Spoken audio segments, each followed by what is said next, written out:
Dear brothers and sisters in the Lord, ప్రభునందు ప్రియమైన సహోదరి సహోదరులారా, today's verse for our meditation is taken from the book of Romans chapter 12 verse 1. నేటి దినము మన ధ్యానం కొరకు రోమీయులకు రాసిన పత్రిక 12వ అధ్యాయము మొదటి వచనం నుండి తీసుకొనబడింది. A small phrase of it. ఆ వచనంలోని చిన్న భాగం.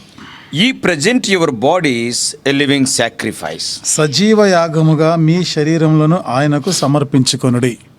Romans chapter 12 begins the last major section of the book of Romans. రోమీయులకు రాసిన పత్రిక 12వ అధ్యాయము ప్రధానమైన భాగాల్లో చివరి భాగం ఇది.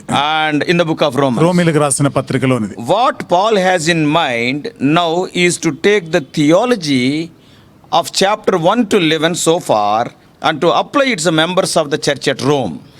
పౌలు యొక్క మనసులో ఉన్నటువంటి సంగతి ఏమిటిదంటే, ఇంతవరకు కూడా రోమీయులకు రాసిన పత్రిక 1 నుండి 11 అధ్యాయాలు ఉన్నటువంటి ఈ వేదాంత శాస్త్రం అనేది వేదం ఏదైతే ఉందో, ఇది రోమాలో ఉన్న సంఘంలోని సభ్యులు వాళ్ళందరూ కూడా దానిని అన్వయింపజేసుకోవాలని, And consequently to apply to us also. అలాగే మనము కూడా దానిని అన్వయించుకోవాలని. Christian life is a practical life. క్రైస్తవ జీవితం అనేది క్రియాశీలకమైనది. Christian life is not a bundle of polished words and statements. క్రైస్తవ జీవితం అనేది ఏదో పూతలు పూసి మెరుగులు దిద్దినటువంటి మాటలు వంటిది కాదు. The theology what we learn must change us individually. మనం నేర్చుకునేటువంటి ఈ వేదాంతం అనేది వ్యక్తిగతంగా మనలను మార్చేదిగా ఉండాలి. And when an individual is changed, the ultimate end is the change to change us corporately. వ్యక్తిగతంగా మనలో మార్పు వచ్చినప్పుడు చివరికి అంతిమంగా సమిష్టిగా కూడా ఈ మార్పు జరుగుతుంది. It must lead us to maturity in Lord Jesus Christ. యేసుక్రీస్తు ప్రభునందు మన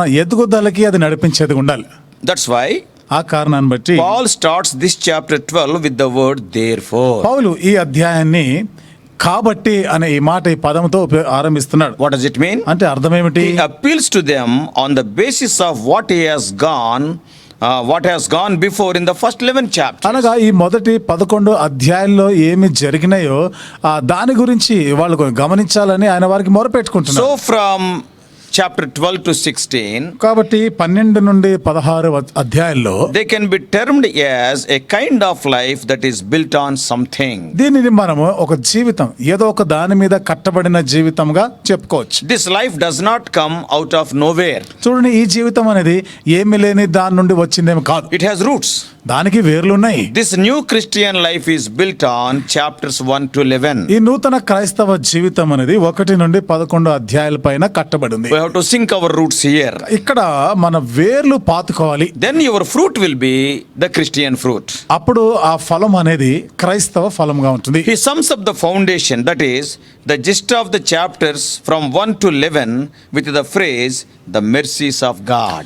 ఈ మొదటి 11 ఈ అధ్యాయాలని ఇక్కడ సారాంశంగా ఆయన ఏమంటాడంటే, దీనికి దేవుని యొక్క కరుణ వాత్సల్యముగా దాన్ని ముగిస్తున్నాడు. He said that God has been merciful to us through the death and resurrection of Jesus Christ. యేసుక్రీస్తు ప్రభువారి మరణము పునరుత్థానాల ద్వారా దేవుడు మనల్ని కనికరించడానికి కరుణా సంపన్నుడై ఉన్నాడు. And because of Christ, those who believe in him are justified by faith. క్రీస్తుని బట్టి ఎవరైతే ఆయన యందు విశ్వాసం ఉంచారో వారు విశ్వాస మూలంగా నీతిమంతులుగా తీర్చబడ్డారు. They are reconciled to God. దేవునితో వారు They సమాధానపరచబడ్డారు. have the hope of everlasting joy. వారికి నిత్యానందం యొక్క నిరీక్షణ ఉంది. There is therefore now no condemnation to those who are in Christ Jesus. కాబట్టి ఇప్పుడు క్రీస్తు యేసునందున్న వారికి ఏ శిక్షా విధియు లేదు. So brothers and sisters, కాబట్టి సహోదరి we సోదరులారా, have to build our lives on the mercy. మన జీవితాలని ఈ వాత్సల్యం పైన కట్టుకోవాలి. We have to sink our roots in this mercy. మన యొక్క వేర్లని ఈ వాత్సల్యం, ఈ కరుణ పైన మనము దానిలో పాతుకొని పోవాలి. And your new life will flow out of the mercy.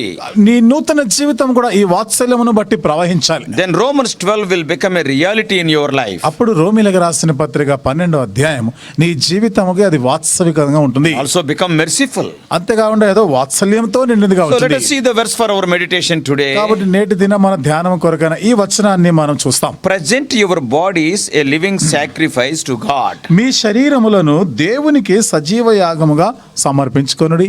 Living sacrifice means this is the language of worship from the Old Testament. సజీవ యాగముగా అనేది ఇది పాత నిబంధనలోని ఆరాధన కొరకైనటువంటి భాష అది. In coming to God, the worshipper brought an animal or bird and sacrificed it on the altar as an offering to God. ఆరాధించే వ్యక్తి దేవుని దగ్గరికి వస్తున్నప్పుడు ఒక బలి అర్పణగా ఒక బలి పశువుని తీసుకొని వచ్చి ఆ బలిపీఠం మీద బలిగా అర్పిస్తాడు. There were different kinds of sacrifices, but at the heart of it, it was that sin demanded punishment. వేరు వేరు రకాల బలి అర్పణలు ఉన్నాయి. అయితే దాని ముఖ్యమైనటువంటి విషయం ఏమిటంటే పాపము కొరకైనటువంటి బలి.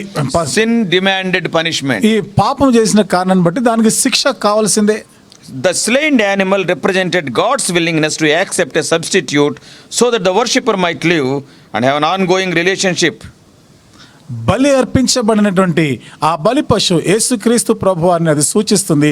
కాబట్టి ఆరాధించేవాడు దేవునితో కూడా సజీవమైనటువంటి సంబంధాన్ని The కొనసాగించుకోగలరు. slain animal is representing that God is willing to accept our sacrifice. ఇక్కడ బలి అర్పించబడిన ఈ పశువు ఏం చూపిస్తుందంటే యేసుక్రీస్తు ప్రభువారు మనము అర్పించినటువంటి ఆ బలిని ఆయన అంగీకరిస్తున్నాడు. And God is willing to have a continuous fellowship with us. అలాగే దేవుడు మనతో ఎడతెగని సహవాసాన్ని కొనసాగించాలని కోరుతున్నాడు. Unlike the Old Testament believers, we need not offer any animal sacrifices in the New Testament age. పాత నిబంధనలోని విశ్వాసుల వల్లే కాక ఈ నూతన నిబంధనకు వచ్చినప్పుడు ఏ విధమైనటువంటి బలి పశువుని మనం అర్పించవలసిన అవసరం లేదు. Why so?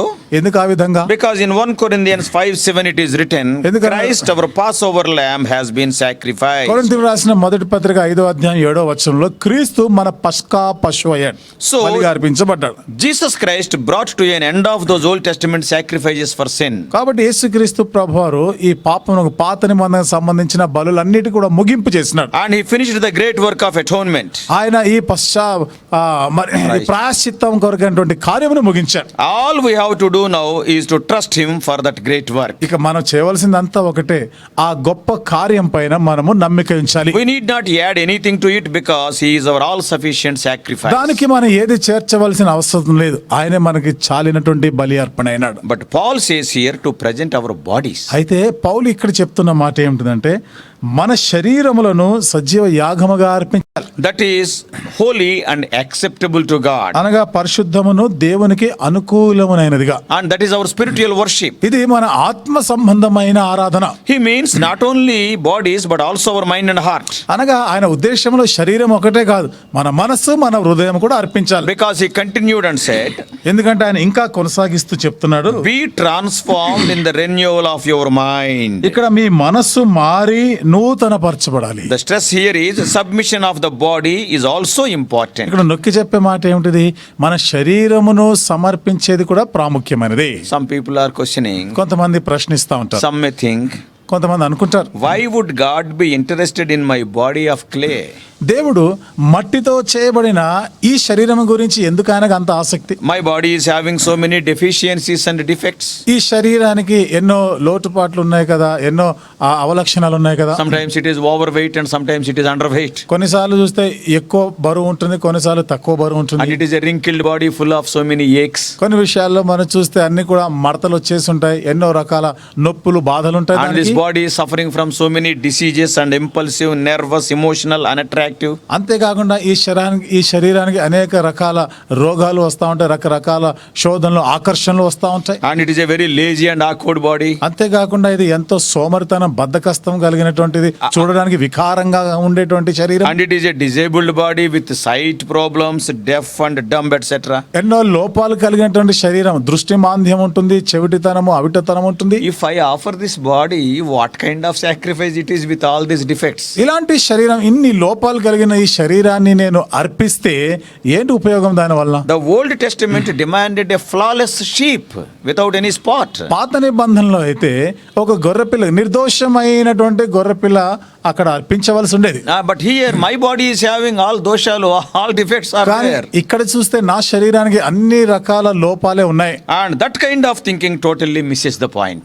ఈ రకమైనటువంటి ఆలోచన గానుంటే అసలు దాని ఉద్దేశాన్ని మనము తప్పిపోయిన వారం అవుతాం. Understand carefully what I say now. కాబట్టి ఇప్పుడు నేను చెప్పే విషయాలు జాగ్రత్తగా మీరు గమనించండి. Remember, the sacrifice of our bodies to God is not the sacrifice for sin. Remember that. గుర్తుంచుకోండి, మన శరీరములని సజీవ యాగంగా దేవునికి అర్పిస్తున్నప్పుడు ఇది పాపము కొరకు అర్పించేది కాదు. Yes, for that Lord Jesus Christ have already finished that job. దాని కొరకైతే యేసు ప్రభువారు ఆ కార్యమును ముగించినారు ఆయన. Our bodies means it is not a physical sacrifice but a spiritual sacrifice, as we read in 1 Peter 2:5. మన శరీరములు అర్పించడం అంటే భౌతికంగా కాదు, ఆత్మ సంబంధమైనది. పేతురు రాసిన 2వ పత్రిక 5వ అధ్యాయంలో ఉన్నట్టుగా. Therefore, chapter 2 verse 5. 2వ అధ్యాయం 5వ వచనం ప్రకారం, Therefore, put out of your mind any thought that makes your body unacceptable sacrifice. నా శరీరము అంగీకరింప యోగ్యం కానిది అనుకోవద్దు నువ్వు. Because I am having so many deficiencies. ఎందుకంటే నాలో ఎన్నో లోటుపాట్లు ఉన్నాయి కదా. God knows that. అది దేవుడికి తెలుసు. Through this body, let us see that the world may see the beauty of Christ through its actions. ఈ శరీరం ద్వారా, దీని క్రియల ద్వారా ఆ దేవుని యొక్క ఆ సౌందర్యాన్ని లోకం చూడాలి. It is a living sacrifice. ఇది సజీవ యాగం. What does it mean? అంటే అర్థం It ఏమిటి? is a life of martyrdom. అంటే ఇది హతసాక్షి చేయబడినటువంటి జీవితం. Our lifestyle must be like that of Apostle Paul. I die daily. మన జీవితాలు అపోజిటైన పౌలుకు అనుగుణంగా ఉండాలి. నేను దినదినము చనిపోవచ్చు. Every day I am becoming a martyr. ప్రతిరోజు నేను హతసాక్షిగా I buffet my body. నా శరీరమును I నలగగొట్టుకుంటున్నాను. bring my body under subjection. నా శరీరమును లోపరుచుకుంటున్నాను. Also, Paul uses the word holy sacrifice. పౌలు ఇంకో మాట ఉపయోగించాడు, పరిశుద్ధమైన యాగముగా. The best explanation of this holiness can be seen from Romans 6:13. ఈ పరిశుద్ధత గురించి ఇంకా మెరుగైన విధానంలో దాని వివరణ చూడాలంటే రోమా 6:13 చూడొచ్చు. Presenting our members of the body to God as instruments of righteousness. చూడండి, మన శరీర అవయవములను మనం అర్పించుట అంటే నీతికి సాధనములుగా. Give your eyes, ears and mouth. నీ కళ్ళు, నీ చెవు, నీ నోరు ఆయనకు అర్పించాలి. Your legs and your hands. నీ Give చే- your body to do righteousness, not sin. నీ చేతులు, నీ కాళ్ళు, ఇవన్నీ కూడా నీతి కొరకు అప్పగించాలి, పాపమునకు కాదు. That is what would make a body holy. అదే పరిశుద్ధమైన శరీరము యాగముగా అది చెప్పబడుతుంది. A body is holy not because of what it looks like or what its shape is. చూడండి, ఈ శరీరం అనేది అది దాని కనబడే విధానాన్ని బట్టి, దాని ఉన్న ఆకారాన్ని బట్టి పరిశుద్ధపరచబడదు. But because of what it does, అది ఏమి చేయబడిందో అక్కడ దానిని బట్టి, what it is doing, అది ఏమి చేస్తుందో దానిని బట్టి ఉంటుంది. based on our deeds, మన యొక్క క్రియలను బట్టి such offering is acceptable unto God. ఆ విధమైన అర్పణ దేవునికి అంగీకారము. Never forget that. ఇది నువ్వు ఎన్నడూ మర్చిపోదు. We are not our own. మనము మన సొత్తు కాదు. Let us own bodies. మన శరీరముల ద్వారా, మన దేహములతో దేవుని మహిమపరుస్తాం. Show the worth of Lord Jesus Christ by the way you use your body. నీ యొక్క శరీరం ఉపయోగించే విధానాన్ని బట్టి ఆ దేవుని యొక్క యోగ్యత, గొప్పతనాన్ని చూపించాలి. Today many so-called believers are failing in this matter. ఈ రోజు చాలా మంది క్రైస్తవులు, విశ్వాసులు ఈ విషయంలో తప్పిపోతున్నారు. They talk about the mind but not the body. వారు మనసు గురించి మాట్లాడతారు గాని దేహము గురించి They మాట్లాడరు. use their bodies as they like. వారి దేహము, వారి శరీరంలో ఇష్టానుసారంగా ఉపయోగిస్తారు. So let us take warning from this passage and live accordingly. ఈ భాగం నుండి మనం ఒక హెచ్చరిక తీసుకుందాం, దానికి అనుగుణంగా మనం జీవిస్తాం. May God help you. దేవుడు నీకు సహాయం చేయనుగాక.